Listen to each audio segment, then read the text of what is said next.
Shalom, marilah kita berdoa. Bapa dalam kerajaan surga, agung dan mulia nama-Mu Tuhan. Syukur kami ucapkan kepadamu atas segala penyertaan-Mu dalam kehidupan kami hingga pada saat ini.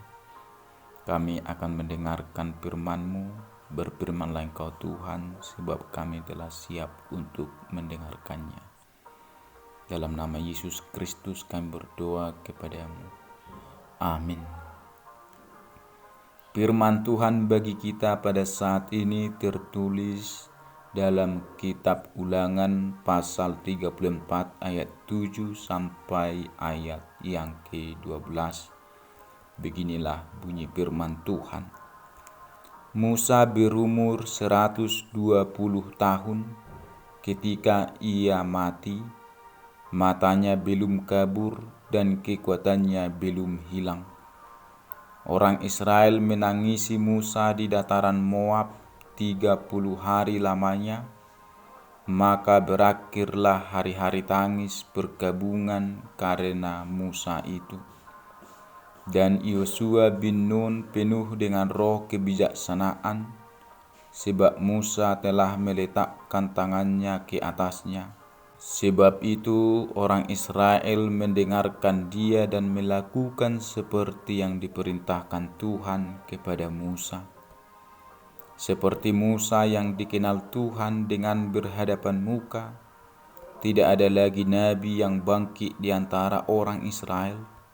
Dalam hal segala tanda dan mujizat yang dilakukannya atas perintah Tuhan di tanah Mesir, terhadap Firaun dan terhadap semua pegawainya dan seluruh negerinya.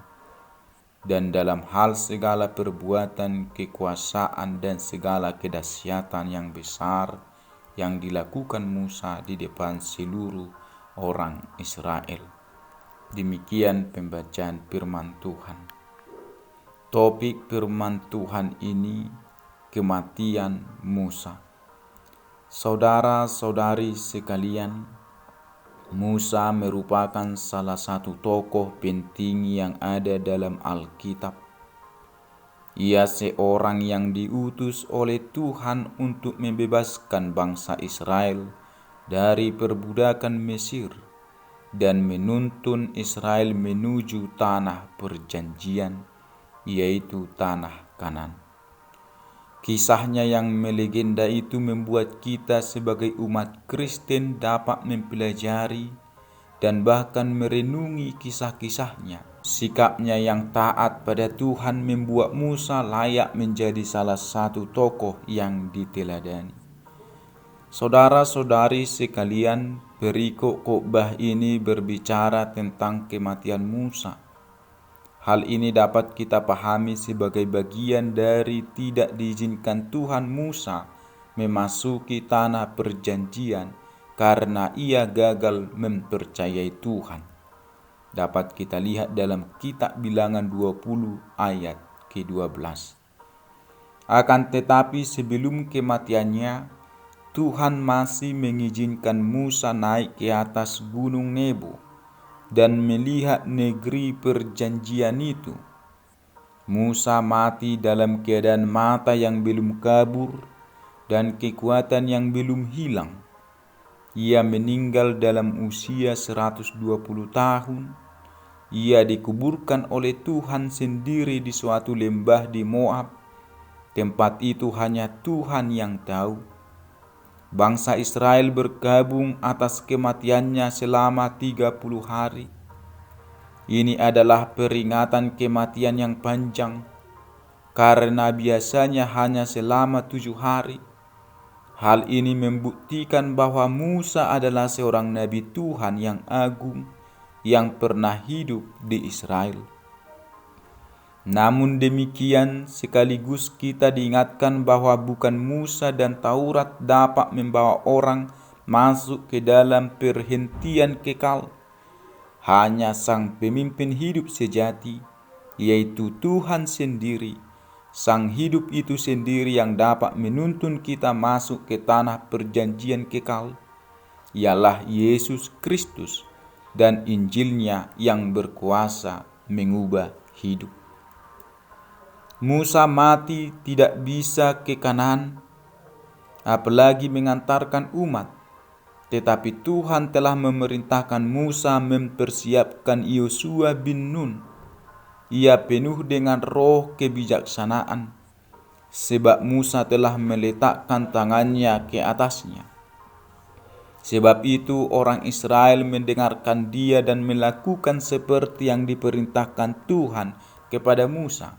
Sebagaimana bangsa itu telah bersumpah untuk menaati kehendak Tuhan, hidup menurut jalan yang ditunjukkannya, dan berpegang pada ketetapan, perintah serta peraturannya, dan mendengarkan suaranya. Yosua lah yang memimpin Israel memasuki Kanaan.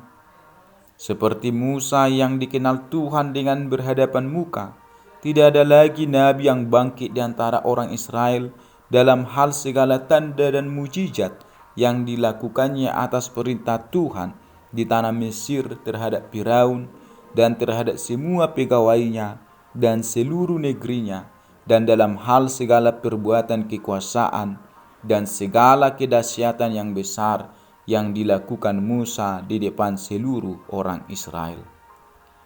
Dalam hal ini dapat kita pahami, sekalipun merupakan pengganti Musa selaku perantara perjanjian Allah yang rajani itu, Yosua tidak setara dengannya.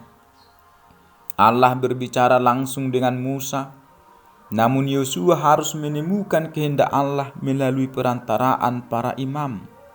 Melalui tanda kemenangan atas air sungai Yordan dan bangsa-bangsa di Kanaan, Yosua terbukti merupakan pengganti Musa yang memperoleh kemenangan atas pasukan Firaun dan air laut.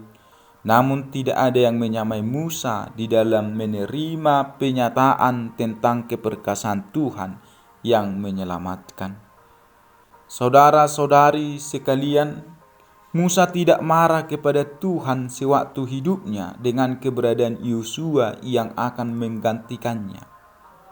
Dia tidak merasa usahanya sia-sia atau protes karena tidak menikmati hasil jerih payahnya atau ikut memasuki tanah perjanjian, yaitu tanah Kanaan. Disinilah kita menyadari terkadang Tuhan memanggil seseorang hanya untuk membuka pelayanan, tetapi tidak dapat melihat atau menikmati hasilnya. Pelayanan itu milik Tuhan dan seturut kehendaknya.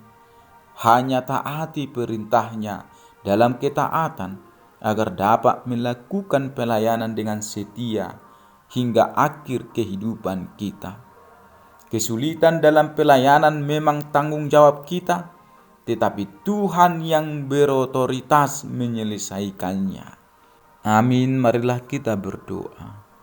Bapa dalam kerajaan sorga, kami telah mendengarkan firman-Mu. Kuatkan kami Tuhan untuk menjadi pelaku firman-Mu dalam kehidupan kami sehari-hari.